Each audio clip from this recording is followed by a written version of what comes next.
Oi, gente, que prazer estar com vocês e poder gravar este vídeo. Sempre, antes de começar a gravar, eu faço uma oração. E eu peço ao Senhor que me ilumine, que conduza as minhas palavras, que me dê seu Santo Espírito, para que eu fale aquilo que vocês precisam ouvir, para que ajude alguém, de alguma maneira, nesse caminho do discipulado que muitas vezes não é fácil. Às vezes eu estou gravando o vídeo e eu sinto que as palavras eu estou dizendo para mim. São coisas que eu preciso melhorar na minha vida. Muitas vezes eu preparo um roteiro e eu me vejo falando outras coisas. Mas eu vejo que o Senhor, Ele muitas vezes me inspira a falar coisas que às vezes eu não planejei. Não acredito que não será diferente com esse vídeo. Essa semana eu pude refletir muito sobre essa lição. E uma coisa interessante, tem um grupo de mulheres que eu participo, que foi criado pela Marciele. E a Marciele falou uma coisa interessante. Ela disse que tem aqueles chamados, que não são aqueles chamados oficiais da igreja, que são designados. E aí ela citou algumas mulheres que fazem esse trabalho nas redes sociais, e ela citou meu nome, né? Como fazer esses vídeos era um chamado que não era contado na igreja, era extra-igreja, mas era como se fosse um chamado. E eu fiquei refletindo sobre isso, porque desde que eu comecei a gravar, eu tenho essa sensação, aquela sensação de dever, de obrigação. Quando alguma coisa acontece, eu já fico inquieta, eu preciso postar, preciso gravar. E tem sido assim. E eu gostaria de dizer que esse chamado, sem designação, tem sido uma bênção na minha vida. Porque muitas vezes esse chamado tem me ajudado a refletir, a pensar em como melhorar a minha vida. Esta semana nós estudamos no Vem Segue-me que todas as coisas devem ser feitas em ordem. E eu fiquei pensando, se todas as coisas devem ser feitas em ordem, é assim que funciona a casa do Senhor, é assim que funciona o Evangelho, é assim que funciona o nosso Pai Celestial, o nosso Salvador. E nós, né? Nós também precisamos ter a nossa vida em ordem. Lembrei muito, eu tinha um bispo, eu não lembro dos discursos dele, mas eu lembro que ele repetia uma frase nos seus discursos, que era o bispo José Carlos de Nova Granada. Ele sempre repetia: irmãos, vamos colocar a nossa vida em ordem. E, gente, muitas vezes eu me via pensando sobre essa frase. O que é colocar a vida em ordem? Pode ser que você não esteja com a sua recomendação para o templo atualizada. Pode ser que você não esteja guardando a palavra de sabedoria. Pode ser que você esteja com dificuldade de frequentar a igreja. Pode ser que você tenha um pecado que você não procurou as autoridades, você não procurou o bispo para confessar. Pode ser que você precise realmente colocar a sua vida em ordem e resolver determinadas coisas para voltar ao caminho dos trilhos, para voltar ao caminho da ordem. E eu lembro que ele sempre repetia essa frase. E isso me fazia pensar muitas coisas na minha própria vida. Não foi diferente com essa lição, porque eu pensei nisso, eu pensei sobre a minha vida, né, como a gente coloca a nossa vida em ordem, essa lição que vai falar também sobre o sacramento. E esse momento tão sagrado, mas que é um momento que a gente lembra da graça, do sacrifício expiatório de Cristo, mas que a gente também precisa lembrar que precisamos nos santificar. É um momento para a gente refletir sobre as nossas ações. É aquele momento que a gente precisa dizer, olha, não estou fazendo isso bem. Esta semana eu preciso fazer melhor. É renovar convênios, é querer ser santo, como é santo o nosso Salvador. Então me tocou muito as sessões de Doutrina e Convênios 27 e 28, porque fala sobre esse momento. Alguns membros tinham sido batizados, inclusive Emma, e a gente sabe que Joseph tinha sido preso, depois foi preso de novo. Houve um espaço aí, eles se batizaram um dia em junho, e somente alguns meses depois, deixa eu ver aqui se eu anotei quando, em agosto, somente em agosto, né, esses amigos se reuniram e disseram, poxa vida, esses membros da igreja precisam ser confirmados. vamos fazer essa confirmação. Mas aí eles sentiram que deveriam fazer a Santa Ceia. E, gente, olha como é interessante, porque no início da igreja as revelações estão sendo dadas pouco a pouco. Né? E ainda era muito difícil para os membros entenderem o princípio de revelação, todas as coisas que estavam sendo restauradas. E Joseph disse, mas nós não temos vinho para a Santa Ceia, então vou lá comprar. E é nesse caminho, nesse trajeto, que ele recebe um mensageiro. E esse mensageiro, ele dá algumas instruções para Joseph, ele ensina, né, sobre essa ordenança sagrada que é o sacramento, e que a gente vai ver em Doutrina e Convênios 27. Porque esse mensageiro, né, diz para ele, se torna uma sessão, que é a sessão 27, Doutrina e Convênios, ouvi a voz de Jesus Cristo, vosso Senhor, vosso Deus e vosso Redentor, cuja palavra é viva e poderosa. Pois eis que vos digo que não importa o que se come ou o que se bebe, ao participar do sacramento, se o fizerdes com os olhos fitos na minha glória, lembrando perante o Pai o meu corpo que foi sacrificado por vós, e o meu sangue que foi derramado por vós, para a remissão dos vossos pecados. Gente, a gente aprende aí, porque a gente viu Cristo no Novo Testamento, né? E foi essa a primeira coisa que Joseph pensou, vou lá comprar o vinho, e aí ele recebe essa instrução, né? Aí, o mais importante era a ordenança, era o simbolismo, e não o que você come ou você bebe. E aí a gente aprende algo muito significativo, a santidade do sacramento, que está exatamente na ordenança, que está no significado.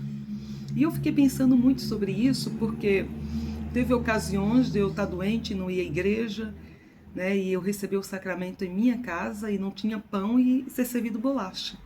Acho que vocês já passaram por essa experiência. Né? Eu vi outro dia um vídeo de um irmão chileno falando exatamente isso, que quando houve o terremoto no Chile, não tinha água. E ao não ter água, eles substituíram a água por refrigerante. Então, gente, não é o que se come, não é o que se bebe, mas é o que se representa. É claro que a gente tem um padrão do pão, né? Através de revelação foi dito que eles não precisavam se preocupar com o vinho, que seria o pão e a água. A gente precisa lembrar que a igreja é uma igreja viva, uma igreja de revelação. E o Senhor continua dizendo, né, aqui, ensinando, né, através desse mensageiro para Joseph. Portanto, o mandamento vos dou, que não compreis vinho nem bebida forte de vossos inimigos. E aí, na verdade, a gente vê que também esse mandamento, dizer não compre vinho dos vossos inimigos, eles estavam sendo perseguidos. Joseph já tinha sido preso, as turbas estavam ameaçando. Imagina, você compra o vinho, quem garante que esse vinho não poderia vir envenenado? Então ele estava protegendo o profeta e os santos. Então ele diz, portanto, nenhum tomareis, a não ser que seja novo, feito por vós. Ele diz, a não ser que vocês vão lá e produzam o vinho. Né? E ele diz, sim, neste reino de meu Pai, que será edificado na terra.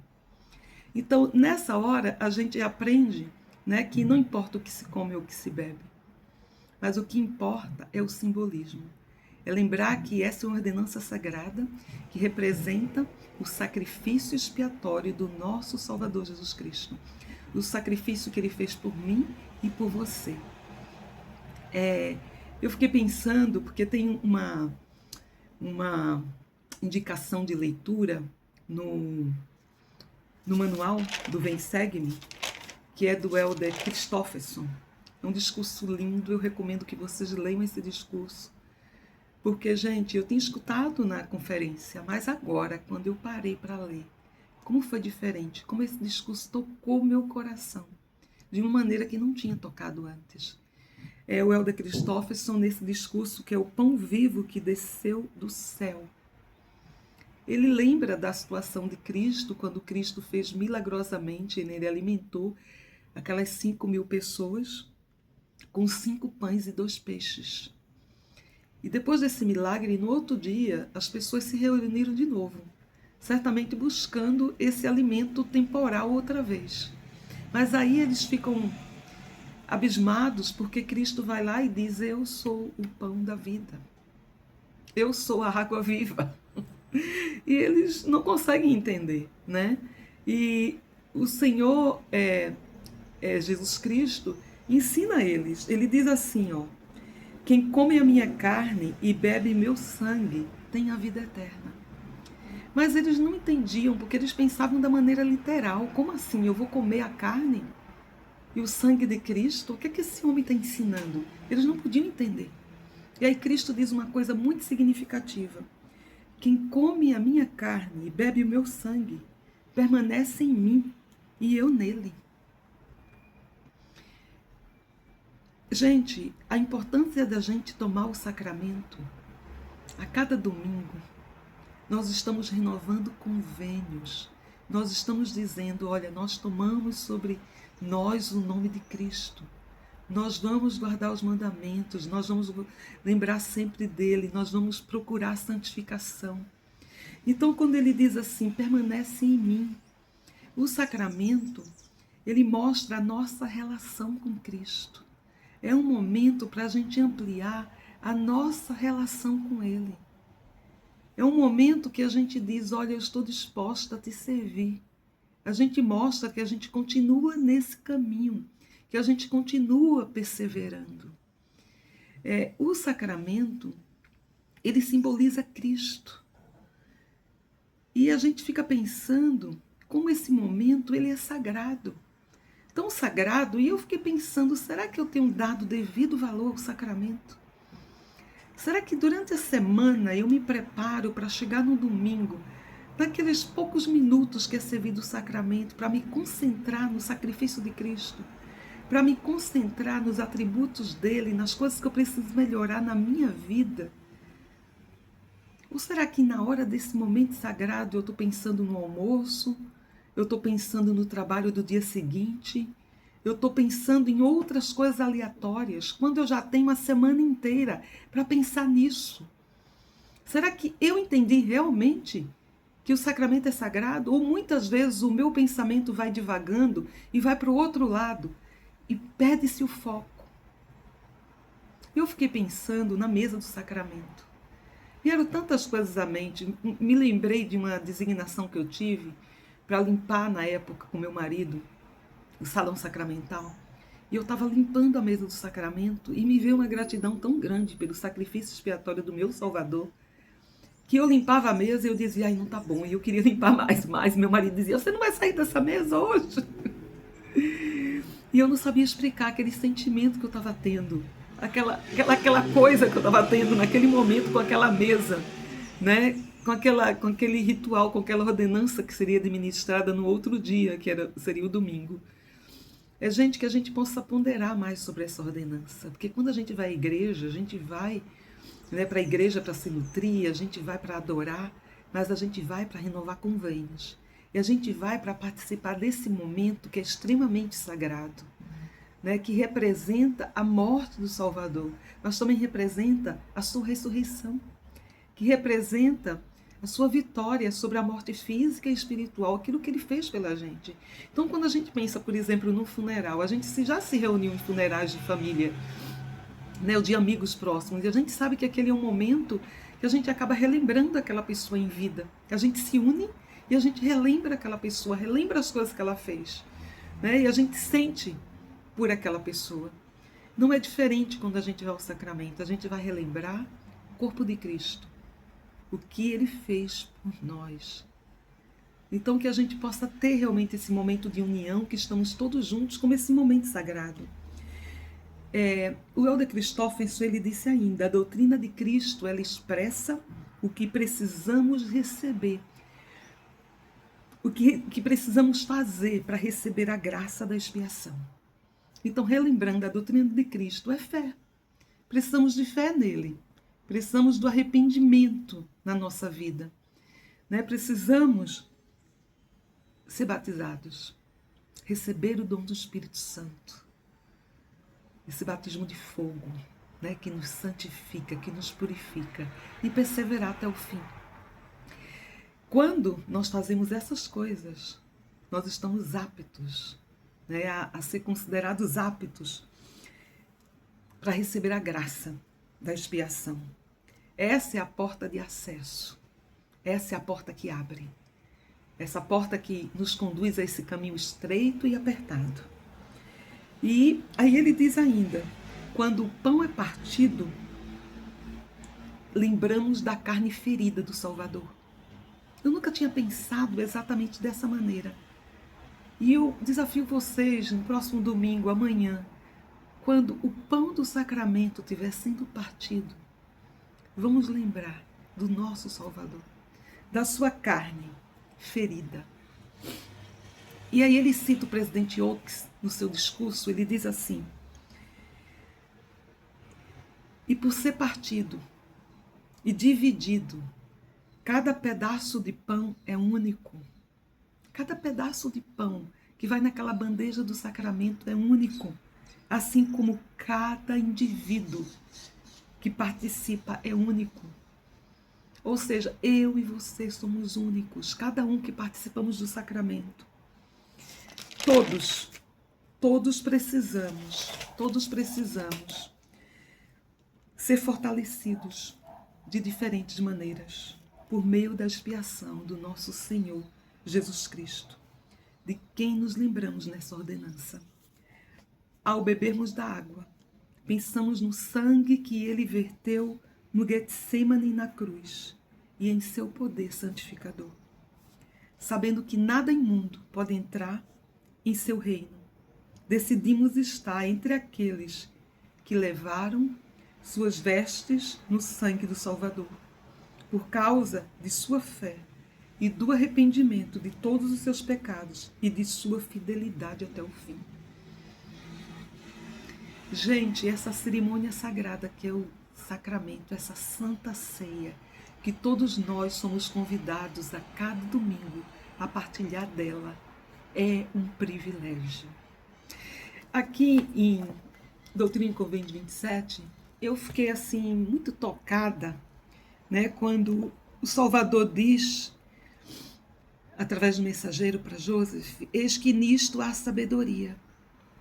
Portanto, não vos maravilheis, porque virá a hora que na terra beberei do fruto da vide convosco e com Moroni, a quem enviei para vos revelar o livro de Mórmon, que contém a plenitude do meu evangelho eterno, a quem confiei as chaves do registro da vara de Efraim.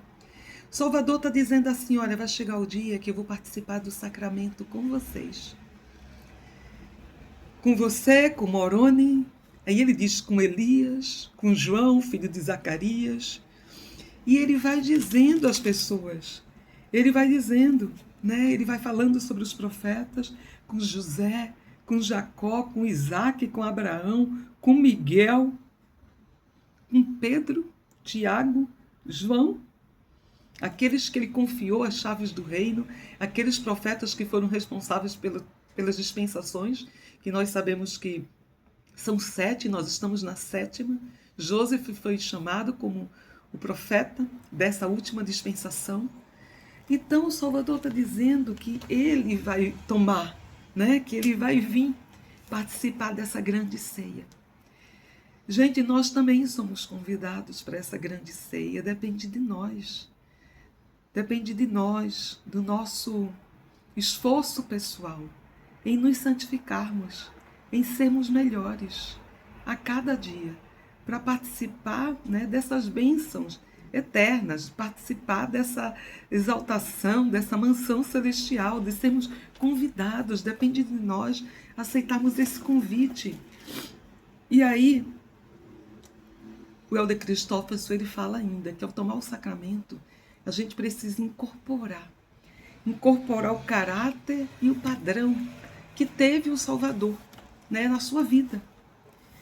E ele diz que a gente não pode se contentar em ser quem somos, em permanecer como estamos, mas nós precisamos nos mover para chegar à estatura completa de Cristo.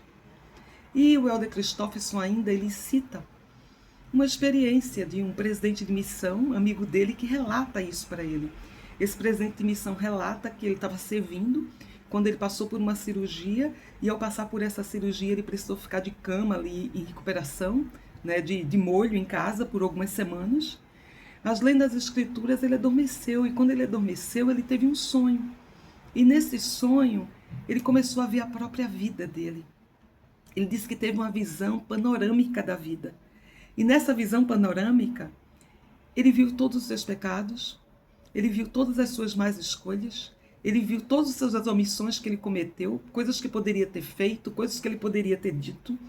Ele viu as vezes que ele foi impaciente com as pessoas. Ele viu o quanto ele estava longe de Cristo, o quanto ele era falho. E quando ele acordou daquele sonho, ele disse que nunca imaginou que ele era alguém que tinha tanta coisa para se arrepender. Que ele caiu por terra de joelhos, clamando ao Senhor que o perdoasse. De tão grande que foi essa angústia. E ele nunca tinha tido uma percepção tão clara de todas as maldades, todas as coisas que ele já tinha feito, todos os seus pecados. E ele diz que antes do sonho ele não sabia que ele tinha tanta necessidade de arrependimento. E ele percebeu que ele precisava ter mais empatia com as pessoas. E enquanto ele orava e suplicava esse perdão, ele sentiu uma gratidão muito grande e o amor do Salvador por ele. Então veja bem, ter consciência dos seus pecados não causou um desespero. Esse desespero a ponto de dizer, não vou buscar o Salvador, não tem mais jeito. Não. Ele sabia que precisava buscar o Salvador todo o tempo. Então, gente, o arrependimento é diário. Às vezes a gente vai magoar alguém, às vezes a gente vai pensar algo que não deve. A gente precisa sim desse arrependimento diário na nossa vida. É um arrependimento de todos os dias, e no domingo está lá renovando, pedindo perdão também, se santificando. E que essa consciência dos nossos pecados nos leve a querer mudar, nos leve a querer ter um relacionamento maior com Cristo, a se aproximar dele, a saber que nós podemos ser santos. E a única maneira de santificação é através do seu sacrifício expiatório. E onde nós relembramos esse sacrifício, principalmente no domingo da Santa Ceia, ao renovar esse convênio tão básico do Evangelho. O presidente Thomas S. Monson, ele disse, somos o produto de tudo que lemos, de tudo que vemos, de tudo que ouvimos, de tudo que pensamos, de todos os sacrifícios que nós fazemos. Nós somos o produto de tudo isso. Então eu escolho o produto que eu quero me tornar. Eu escolho, é como se a gente estivesse ali em fabricação. E a gente pode se tornar. Vai depender de nós, das nossas escolhas. Por isso que eu fiz essa autoanálise em pensar sobre a minha própria vida, as coisas que eu preciso mudar. Não é uma questão somente de você se arrepender, mas é uma questão de você querer se santificar, de você querer ser mais parecido com Cristo. Quando a gente vai para a seção 28, Doutrina e Convênios, a gente encontra uma situação aí também muito curiosa, porque a gente tinha um homem, chamado Hiram Page, e este homem, que foi uma das 8 testemunhas do livro de Mórmon, ele tinha uma pedra e ele começou a dizer que estava recebendo revelação para a igreja através dessa pedra. E esse homem, que era casado com uma das famílias dos Whitmer, e Joseph, quando soube disso, acabou indo até ele, e também foi falar com Oliver, porque Oliver Cowdery havia escrito algumas coisas para a igreja, e Joseph, quando pegou os escritos, gostou, achou interessante, mas aí por revelação ele acabou alterando, e Oliver acabou não concordando com alguma coisa que Joseph colocou ali. E nesse momento, Joseph consultou o Senhor, aí veio a sessão 28 do Doutrina e Convênio. Joseph vai à casa dos Whitmer, aproveita para tentar resolver o problema com Hiram Page e também resolveu o problema com Oliver Cowdery. Imagina, a família Whitman já estava aí, todo mundo achando, não, Hiram está recebendo revelação para a igreja, não, Oliver tem razão quando diz que a doutrina deve ser dessa maneira. Imagina que não foi nada fácil para Joseph. E demorou, gente, para ele poder convencer, para poder conversar e para eles poderem ganhar esse testemunho do que Joseph estava falando. Porque aí quando sai, quando recebe essa sessão Doutrina e Convênios, que o Senhor dá especificamente, ele fala para Oliver e ele diz, eu te digo, Oliver, que te será concedido ser ouvido pela igreja em todas as coisas que lhe ensinares por meio do Consolador, a respeito dos mandamentos e revelações que eu dei. Ou seja, você pode ensinar, né, as pessoas, mas você vai ensinar o que eu revelei, e através do Espírito Santo. E ele diz aqui sim, ninguém será designado para receber revelação, né, para receber mandamento e revelações nessa igreja, a não ser meu servo Joseph, porque ele as recebe como Moisés. Então, gente, o Senhor é muito claro. Oliver, você não pode receber revelação para a igreja. Quem recebe revelação para a igreja é o profeta Joseph Smith Jr. Ele recebe do mesmo jeito que recebeu Moisés. Você pode ensinar, você pode pregar, você pode exortar, mas aquilo que eu revelei através do meu profeta. Você pode até escrever suas impressões, suas inspirações, mas não como um mandamento, não como algo oficial da igreja. Ele diz assim, não deverás, porém, escrever por meio de mandamento, mas segundo a sabedoria. Você pode até escrever algumas coisas por meio da sua sabedoria, mas não como um mandamento, não como algo oficial da igreja. Então a gente aprende claramente nessa sessão, e Doutrina e Convênios, né? E muitas pessoas já estavam sendo enganadas aí, ou a coisa já tinha tomado proporções maiores, com Iron Page e com essa pedra que ele dizia receber revelação para a igreja. E o Senhor ensinou, não, minha casa é uma casa de ordem. Quem recebe revelação é o profeta. E, gente, é muito lógico isso. Vamos pensar na nossa própria casa. Né? É muito comum quando você tem ali marido, mulher constituído e tem seus filhos. E alguns combinados são feitos, não é? Porque, imagina, o filho vai lá e diz, pai, posso ir para aquela festa?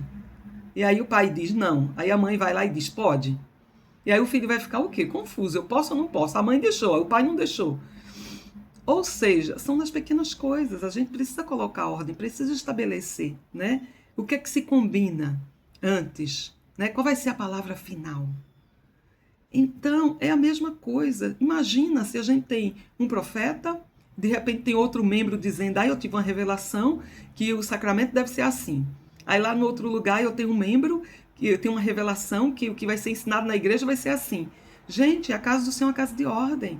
Não dá para um monte de gente estar recebendo revelação. Não é assim que funciona. Existe um profeta que recebe revelação.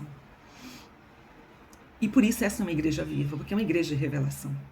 As pessoas às vezes dizem assim, vocês substituíram o vinho pela água? Sim, por revelação. E revelação, ou você acredita ou não acredita. Ou você acredita no profeta ou você não acredita no profeta. Não é? As coisas nós agimos por fé. Não foi diferente na Bíblia. As pessoas agiam e o milagre acontecia por fé. É assim nos últimos dias, é assim nessa última dispensação. Muitos serão os descrentes, muitos serão os que não acreditam no profeta vivo, muitos serão os que vão desdenhar das profecias, mas aqueles que acreditarem no profeta, aqueles que seguirem o profeta, esses vão receber as inspirações para a sua vida. Podemos sim receber revelação pessoal para a nossa vida, para a nossa família. Né? Podemos sim receber essas revelações que vão nos abençoar. Né? A gente está se aproximando de uma conferência geral. Que privilégio ouvir servos do Senhor. E que privilégios, pelo Espírito Santo, a gente poder receber as revelações. Poder ouvir a voz desses homens.